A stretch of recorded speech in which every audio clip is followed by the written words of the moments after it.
And now for the final part of our lovely afternoon.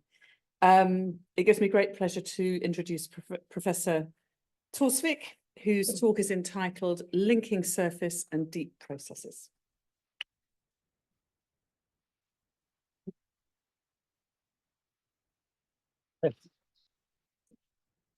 Thank you.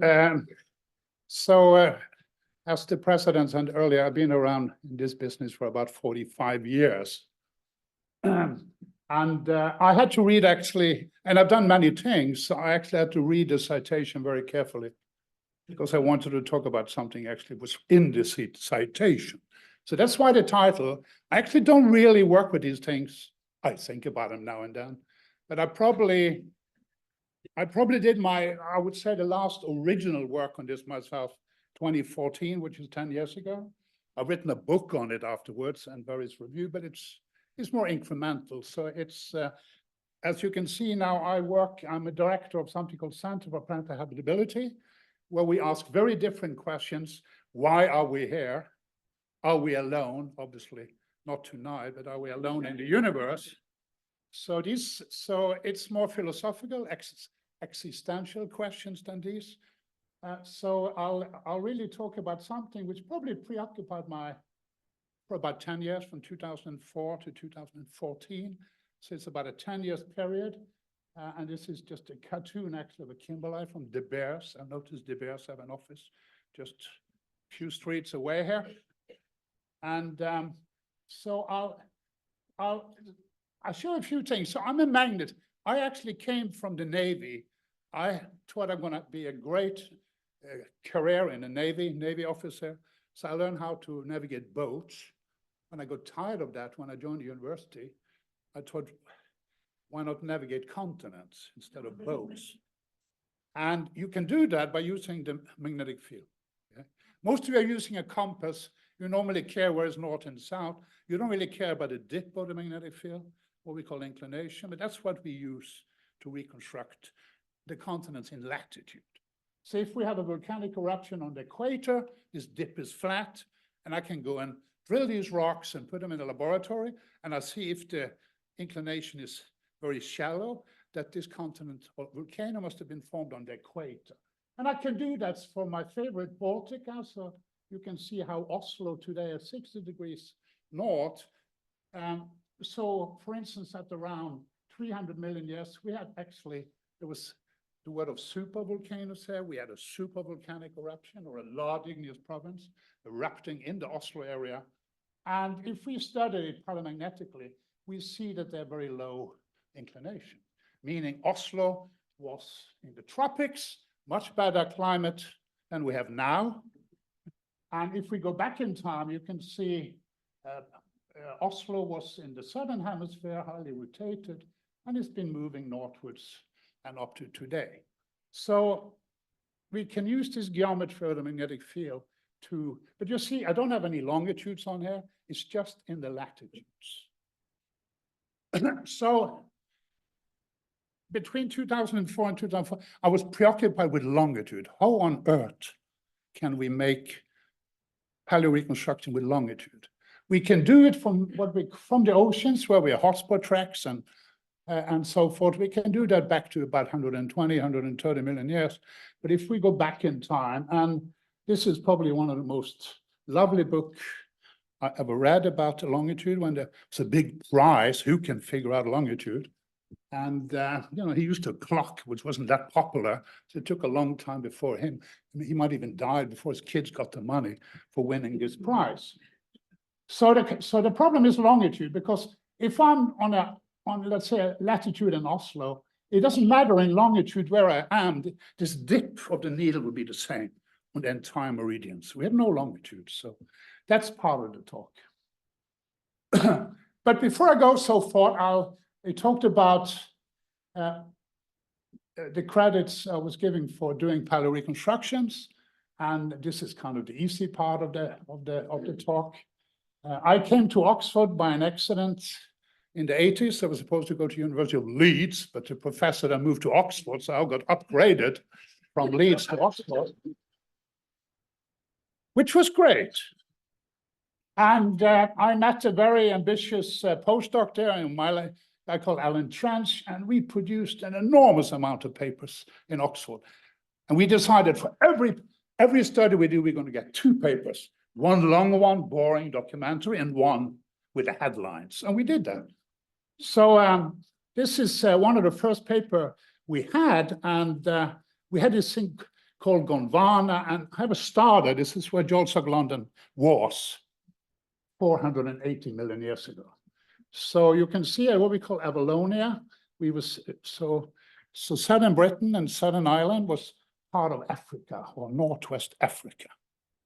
And you had this ocean, the Abydis Ocean, and then my favorite, where I come from, Baltica, were in some sort of intermediates. But when I came to Oxford, the world looked very different. The only one who kind of got it right was Cox and Fortier, and Fortier said they had a paper in '82. And we simply managed to show that Avalonia was on very high latitudes and close to Africa. And then we worked, so this is from 1990. I'm jumping almost 10 years forward to see how this Avalonia rifted off. And you see it's approaching Baltica first. These are colliding, and then the 2 collided with Laurentia. We have all these acronyms. I got tired of saying, then Baltica and Avalonia collided with Laurentia. So I came up with a new acronym, which didn't last very long because I called it Ballonia. And as a Norwegian, I wasn't really aware that that had some undertone. So it only appears in 1 or 2 papers. So this is kind of a lot of the research we did. And then, of course, I started working with Robin Cox, and we went to colors. It's all in black and white. So we come to 2011, we have colors on now. But the reconstruction also getting a little more sophisticated. We also try to put on what was land, what was shallow shelf. And Robin Cox is a brachipod man, so he knew where the shallow shelf and where this animal should live, and deep sea and so forth. And we put on reefs and all kind of stuff. But you see, underneath, I come back to it, continental, even though you all heard about plate tectonics, they're not really plates. They're almost like Wegener style continents. We just move them around, and we don't really know that there's no longitudes on here. So I'm just showing here in 2017, we actually published a book on this, but now you see we have reconstructions where we actually, it's more like plate tectonic reconstruction, but it took a long time to actually develop software because on our planet, 70% is water, that's the oceanic plate, and we have to kind of make it up. So be aware, be very cautious of geoanalysis when I do a lot of calculation using plate tectonics in the past, because we made it up, okay? We made it up. But it looks better. So now we have subduction sound spreading, strike slip fault, and so forth. Just wanted my motivation for this linking deep and longitude, because continental drift was kind of the first revolution in earth sciences. Took a long time, what we call the second, the seafloor spreading in 1962 with Harry Hess. But at that time, they only had 2 plate, believe it or not, they only had 2 plate boundaries. It was spreading, plates going apart, and then they were postulating that, you can actually have a plate going under, what we call subduction. But they didn't have strike slip, which was the 3rd plate boundary, which was also discovered in the 60s. And so plate tectonics about 1967, and many of those who were involved in that, for instance, from Cambridge, many of them stopped doing plate tectonics because they said, oh, it's all in the textbook now. And also when I come to University of Oslo in the physics department, when I said I did plate tectonics, they all said, yeah, but I learned about that in school. So that was not very motivating. Anyway, plate tectonics is, it's kind of just a kinematic theory. You have 3 types of plate boundaries. Most of the volcanic activity, earthquakes is on those boundaries, but it's really just a kinematic. It tells you nothing how it actually compares with the deep earth. So that's the motivation. So we very ambitiously wanted to have a new word called mantle dynamics, and we call that the fourth revolution in earth sciences. And this is something we kind of started around 2003-04. Still haven't solved it all, but that was our big dream. And we got a lot of money from the Norwegian Research Council. They gave us money for 10 years to make this fourth revolution. So that was in our previous century, which was called Center for Earth Evolution and Dynamics. But the idea here was really, you're all aware of what we call hotspots on the surface. And many of them are not on plate boundaries, like in the Pacific. Hawaii is in the middle of a plate, and most volcanism and earthquakes are on plate boundaries in plate tectonic theories. So that's one. Some are, like Iceland, is a hotspot and a deep hotspot, but it's also very close to the spreading axis. Some are, but many are not. Also inside Africa, in the middle of Africa, for instance. So that was the idea, how to link things on the surface, particularly understanding these so-called hotspots and how they relate to tomography in the deep mantles. I will show you soon.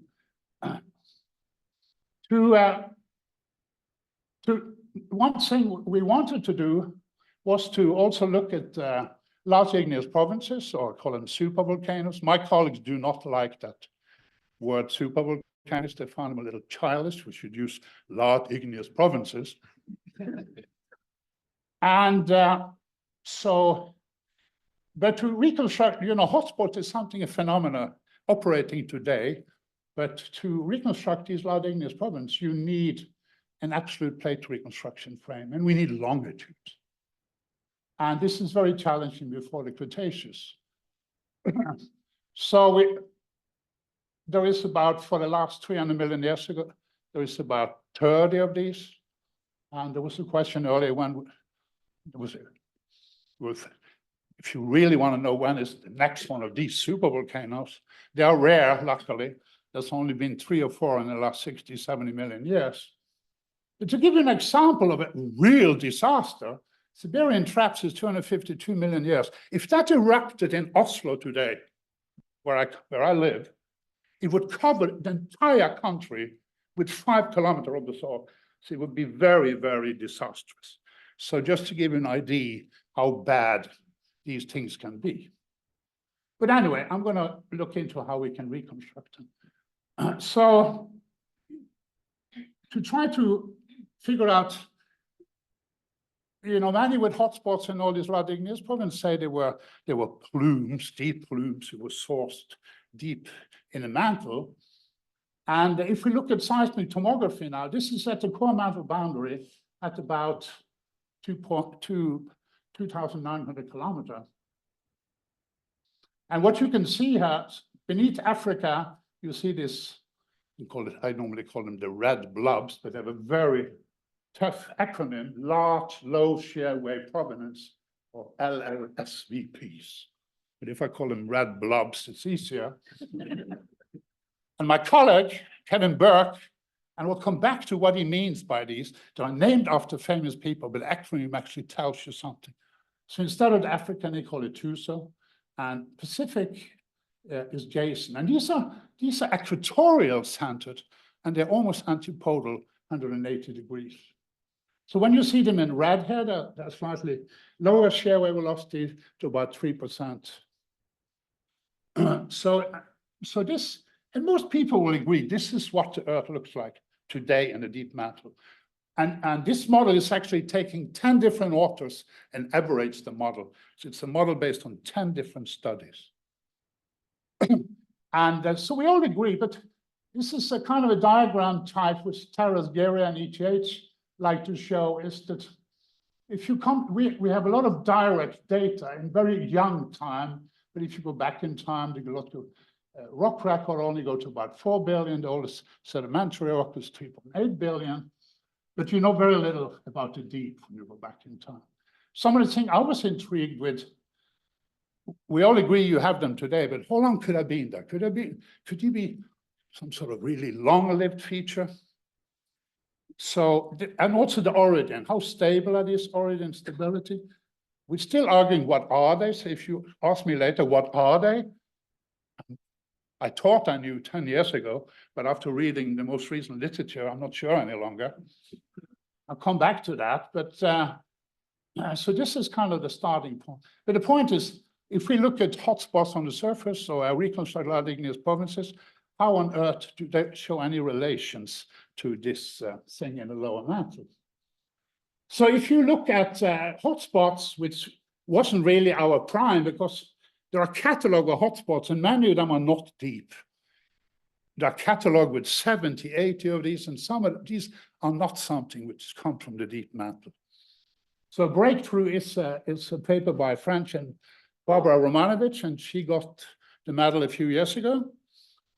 And what they pointed out that when they looked in seismic tomography, so now you can see the red, you can see, for instance, Hawaii here, that they can almost see there is a plume coming there. So they went through and looked at all these hotspots, and then they decided which one are some sort of very good, half good, and maybe. And then you end up with this pattern here of hotspots. And you can see here are this blob beneath Africa, Tucson, here's adjacent, and you can see that all these present day hotspots seems to be related at least to these blobs, okay? I think that's a pretty clear pattern. I would go stronger, and Barbara Romanovich who screamed to me that I would statistically argue that they're close to the margins. You see this red line? It's actually from this model, if I calculate the strongest horizontal gradient in this shear wave velocity models, I call it the plume generation zone, particularly for Africa. But you can see also some in the middle. So if you look at hotspot argue from seismic to be sourced by the link to Jason, majority is sourced from the margins, is my claim, the plume generation zone. But that's a present day phenomenon. The problem now, has it always been like that?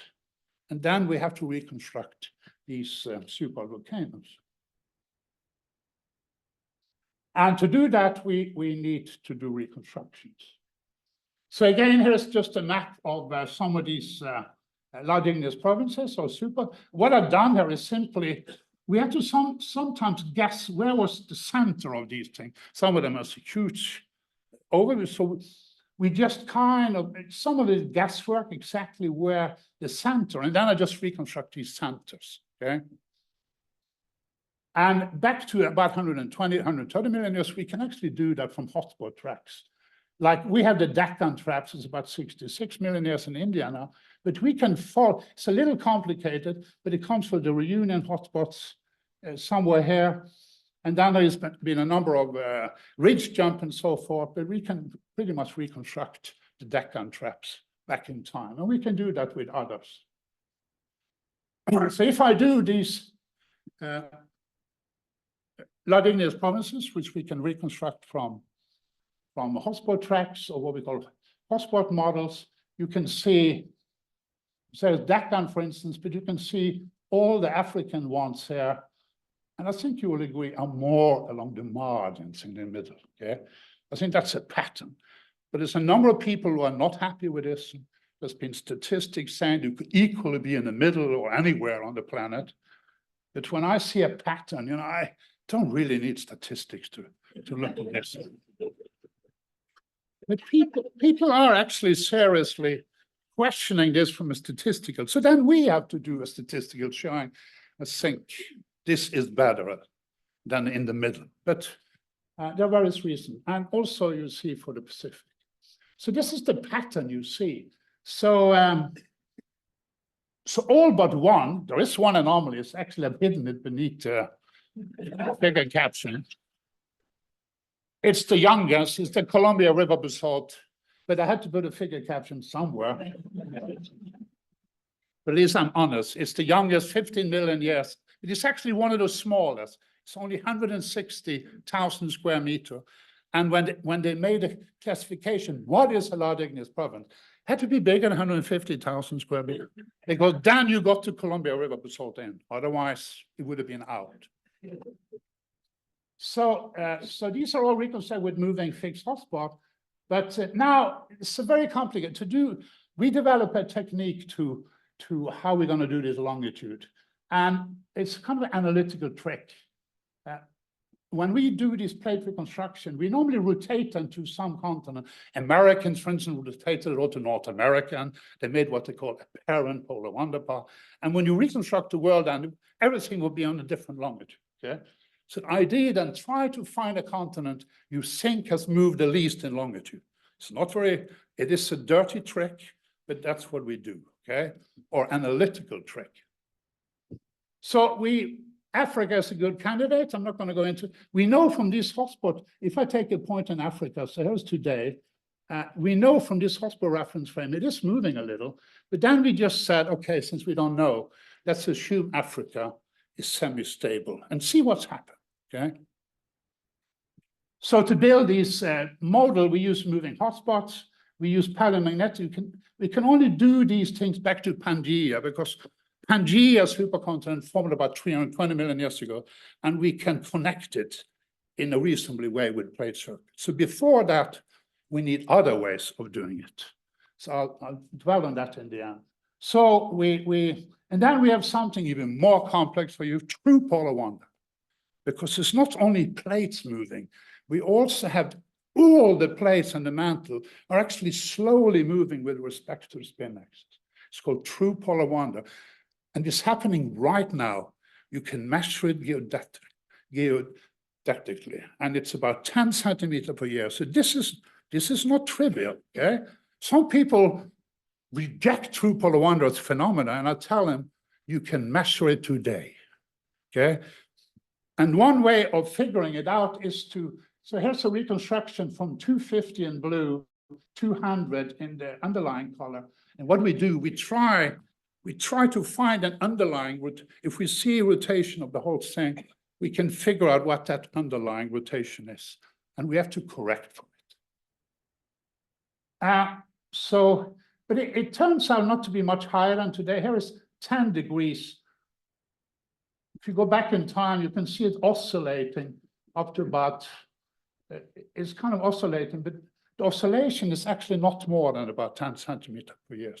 It's about today in this analysis. Anyway, this is kind of part of the technical. But if I do all that thing, I assume this thing of Africa now, it's quite stable in longitude. So now I put on the yellow one. So the red one came when we are more sure. I put on the yellow one. And the oldest one here is actually from Oslo. So this is one of these supervolcanoes. So it's 297 million years. Siberian Tracts is there, for instance. But you can see the same pattern, okay? And particularly for the African, I don't see anything really in the middle. It comes sort of from the margins. So take-home message, there are plumes that gave rise to these supervolcanoes. So the youngest, the bad one underneath there, 15 million years, to 297, but I wrote dominantly emerged. It's actually all but one. So that also, if you see this pattern, that means that the African and Pacific, or Tuso and Jason, they must have been fairly stable for the last 20 million years. Otherwise, you wouldn't see this pattern, because we take a present-day glimpse of the deep Earth, and I reconstruct these volcanoes back to 20 million years, and we still see the same. Okay, I'm not saying that totally look like that, and things can be moving around. And some will argue that maybe the reason why they're so stable is that subduction, which is coming down on the side of these. You see, here I mapped out the subduction sounds. It was actually the surface subduction between 300 and 200 million years ago, and also younger. You can see we call this the subduction graveyard. This is the inferred pattern of flow on the core mantle boundary. So you can also dream about one reason why they're stable is that we have this ring of subducting material which kind of keep them in this position. So that's possible. So we did this for large English provinces. And in 2010, we also did kimberlites, and we have people in the audience here who know much more about kimberlites than me. Steve Sparks is here, if he's still here. Anyway,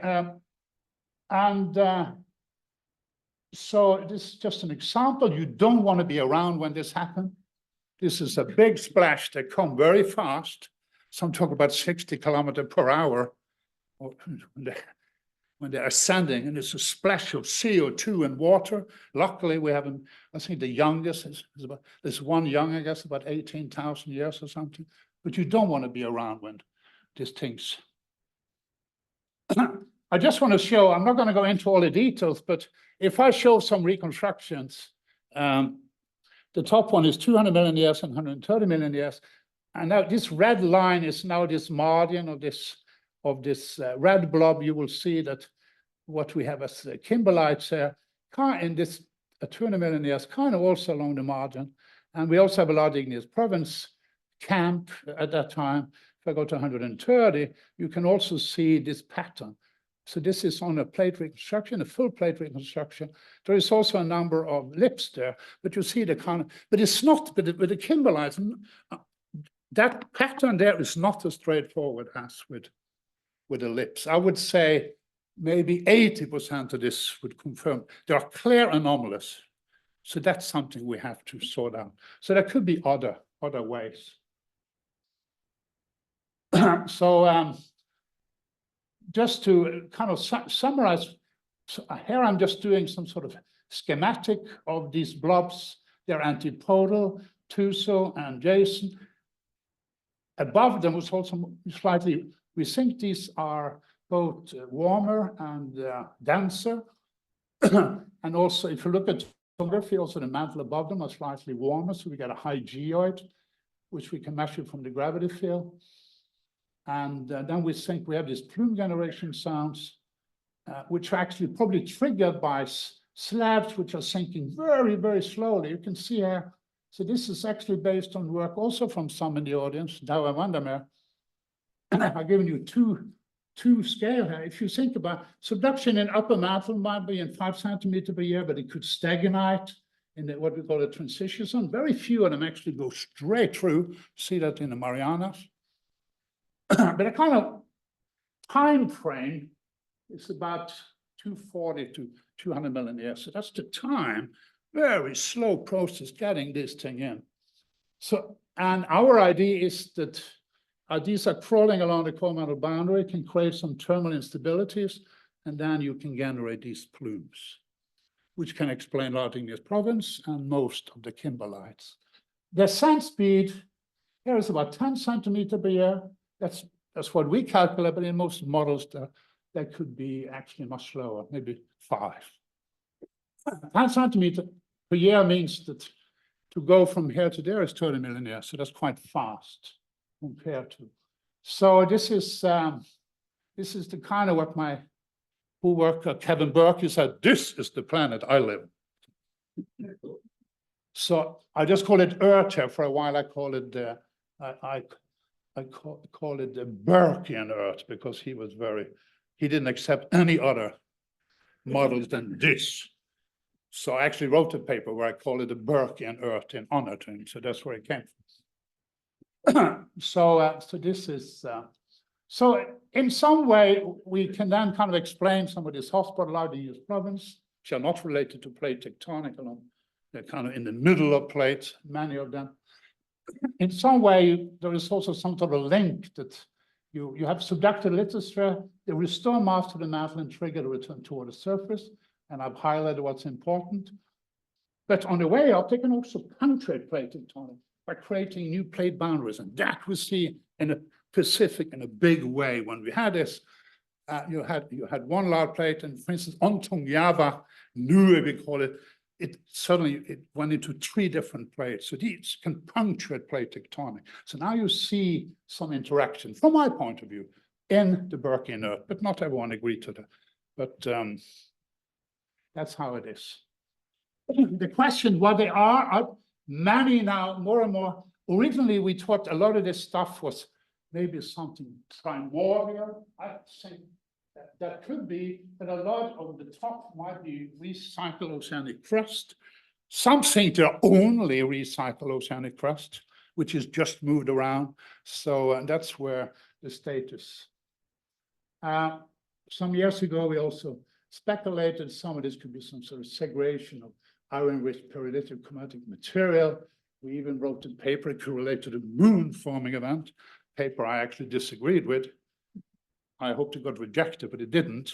The reviewer said, we need literature like that sometimes. Because my co-author said, don't worry, it would be rejected, but it was good. But my partner here liked it. But I've seen a paper in Nature not too long ago where they actually also related this to the moon forming. So I'm going toward the end. So we need this, we could do this longitude, but I told you before Pangaea, the supercontinent, when things were kind of all around, how can we do longitude? So you can use everything I told you now. Observation since Pangaea 320, plumes that sort of ellipse and cumula, and I say stress mainly been derived from the edges of two adjacent. So that, so then claim they've been semi-stable. So then I can go beyond 300. So the motivation, is it possible to maintain this remarkable before Pangaea? And of course, my answer is yes. So this is a little like a children cartoon, how we do it. So longitudes before Pangaea, so this is planet Earth, and this is about 410 million years ago, so now we are before Pangaea. So what we did, so that is in the last, I was called my last kind of innovative paper written in 2014, was doing this all the way back to 550 million years, in 10 million years interval. I was doing it, and it took a lot of effort, but I just show you now how we did it. So what we do, so first we assume these blobs are stable, but I also corrected for true polar wonders, there's some complication in here, but I have these things and I think these are stable, okay? Okay, which continents do have kimberlites or large igneous provinces? Unfortunately, this time, I know I had Paleomag to do the long to latitude, and this is only for Laurasia, what we call Laurasia here. So there is Jolsock London is here. So now the Scots and the British were united, and the Irish were happily united, Northern Southern Ireland. And there's Oslo, Baltica, Greenland. So this is kind of what we call Laurasia. We have some kimberlites there. Siberia, actually, we had a lot of Devonian kimberlites. So we moved, so we would, of course, I could have put it there. I could have moved Siberia there. I could put Laurasia there and there. So after a year back and forth, because this had to go up in the end, I started at 550 and I was trying to stop smoking at the same time. And it kept me busy doing diagrams and analysis, but I still haven't stopped smoking. But this is how we did it. And in some other periods, we had much more continents. And then we kind of put on the other continents. There's the big Gondwana, North China, South China, various other things there. And now you see, I can put longitudes on them. So I have longitude and latitudes, and then we have names on these things for the various oceans. So, so this we did in 10 million years. We're just in the process, maybe during the year, to do another one of those. And of course, we are also gone at the moment. When you look at now, it's nothing more than continental drift. You don't see actually the plates there, but of course we do the plates as well. But it's a tool. This is also something called G-Place. This is the most downloaded paleographic tools, which is now run from the Sydney group in Dietmar Miller, but we started it when I was in Trondheim many, many years ago. I think it has like 20, 30 million download, literally the only paleograph. And in that system, you can make these plates. So it's not only the ocean, it's spreading ridge, subduction here, transforms and so forth. But be aware, we make it up a lot. So don't trust everything we say. So, so this is my final slide, just to illustrating linking surface and deeper. I just want to give some credit. I said I started off in Oxford with Stuart McCarroll, and then when Robin Cox retired, I guess 1998 or something, and he became president of Jolsock London, and now we are celebrating. We're actually standing here celebrating his 80th birthday. And this is actually the latest reconstruction because Robin passed away and I promised to finish the paper and we just submitted it. So this is for the Devonians. So He was very instrumental in this. And when it comes to the deep earth, it's Kevin Burke, and you can see he passed away in 2018. So that's why I said most of my dear friends really inspired me, are not with me any longer. And Kevin Burke was great with acronyms. He loved acronyms. He could sit for weeks over many bottles of wine and figure out a good acronym. So now I'm going to tell you what TUSO and JASON is. Of course, it's two very famous people, and but it's more than that. So TUSO, which is after TUSO Wilson, the unmoved soul of Earth's deep mantle. Okay? So it hasn't moved very much because Kevin said these have never moved. We had some disagreement, they could move. And then Jason is even better, just as stable on the opposite. Fantastic. And most people don't know this. So I got paper for review, and they used the word TUSO and JASON, and then they said they're not stable and move around. I said, then you can't name them that because they mean something. It means they are stable and they don't move. So then you have to use African or Pacific LLSVPs. Okay.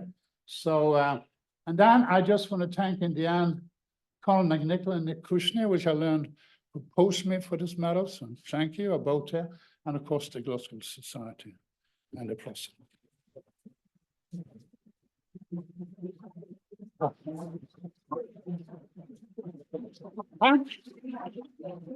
What do you say? Yes, so that's They'd like to put two troughs. yes.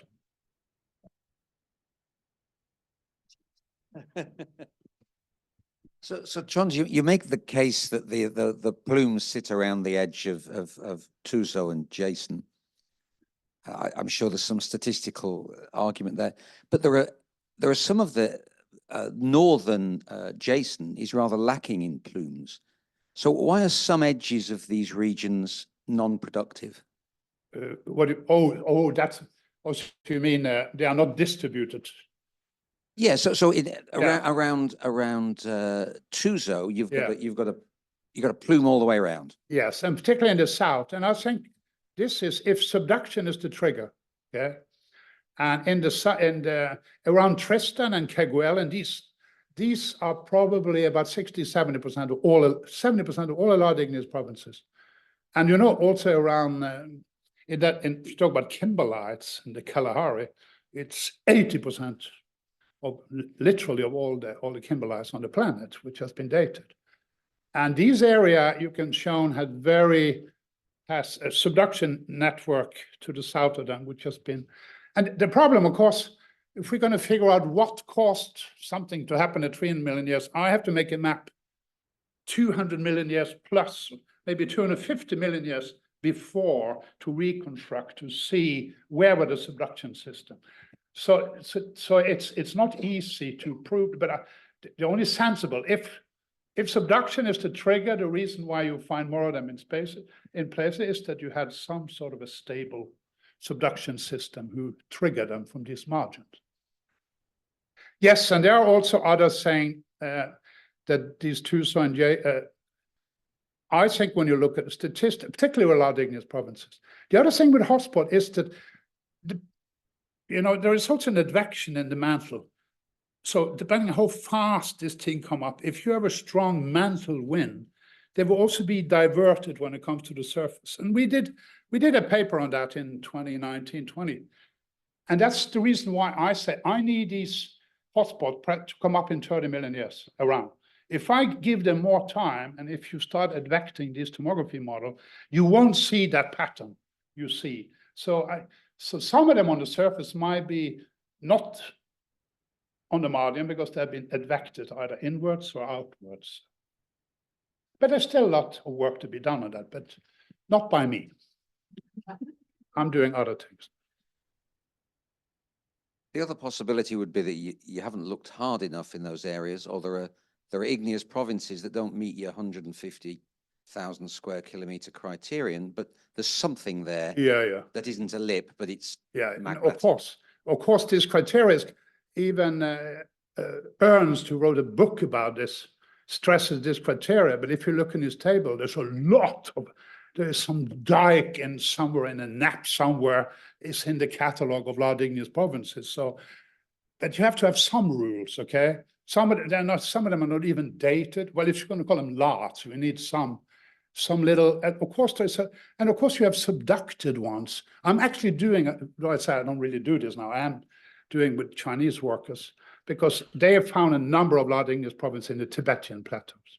One of them, for instance, is bigger than this criteria. One of them is slightly less, but there you had a problem with the Asian collision and uplift and erosion. And but we actually have 2 new large igneous provinces in the Tibetan plateau. So there are things, and some of them are subducted, like Ontong Java is being subducted now. And some of them have been abducted. So yeah, Steve.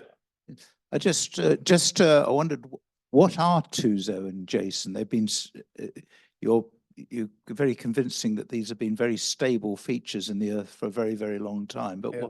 what actually are them? What stabilizes them, do you think? Yeah, well, that's some of the problem. For a long time, we thought, since we saw this pattern, we thought this must be something really old, primordial. And you had a lot of geochemists that found all the helium and whatever. But if I listen to them now, that's some core leakage or God knows what. And most of them, many think they're just piles of oceanic basalt. Then, of course, is a problem. Why are they there and in these nice antipodal systems? Then you have to appeal to subduction sounds. You see this girdle around them. And there is a system where things are kind of hold.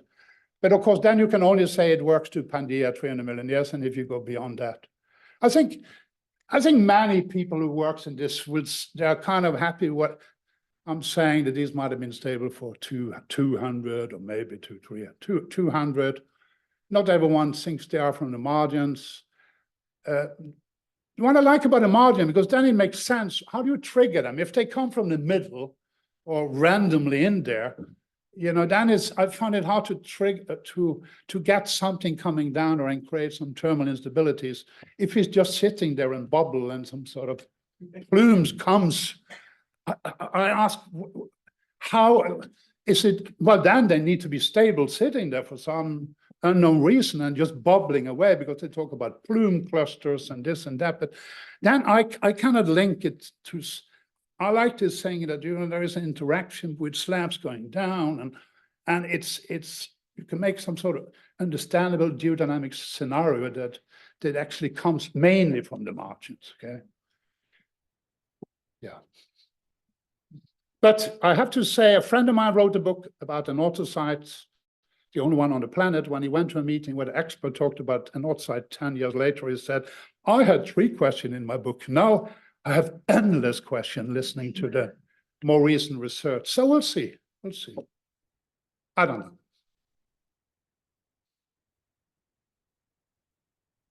know. Yeah. Dow.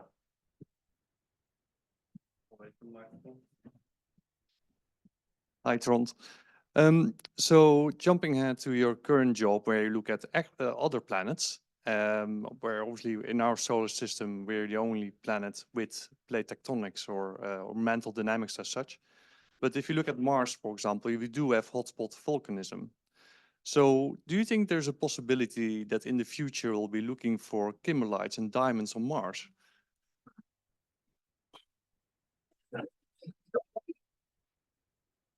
I don't know that, but there is something I've written with my partner, Stephanie Werner, because if you look at Mars, there is some similarity. We don't have seismic tomography on Mars, but we have gravity. And when you look on Earth, these blobs are actually seen in the gravity field, what you call a geoid. So if you look at Mars, they don't call it geoid, they call it aeroid. You actually do also see kind of, one is antipodal pattern, and on the margin of one of them, you have the biggest volcano in the solar system, or maybe there's another one. So there is some similarity, but then you get into trouble because then she would say, oh, there's no plate tectonics on Mars. That means there are no slabs, okay? Right? But that's even worse then, because if you claim these are all recycled oceanic material, it doesn't work on Mars, that's for sure, because there are no plate tectonics, there is no subduction. So, you know, it gets even more complicated when we try to do different planets. So, I don't know, we wrote a paper, that was our first science together. Because I got very geared up when I saw something similar on Mars, but this thing with subduction and slabs doesn't really work then. So maybe we have to come up with something else. Yeah. Maybe we will. And kimberlites on Mars, did someone say they have kimberlites? They talk about, nah. Well, I don't know. And well, it's not very active. It's not super active. So for a long time. Okay. Yes, I think so. Yeah.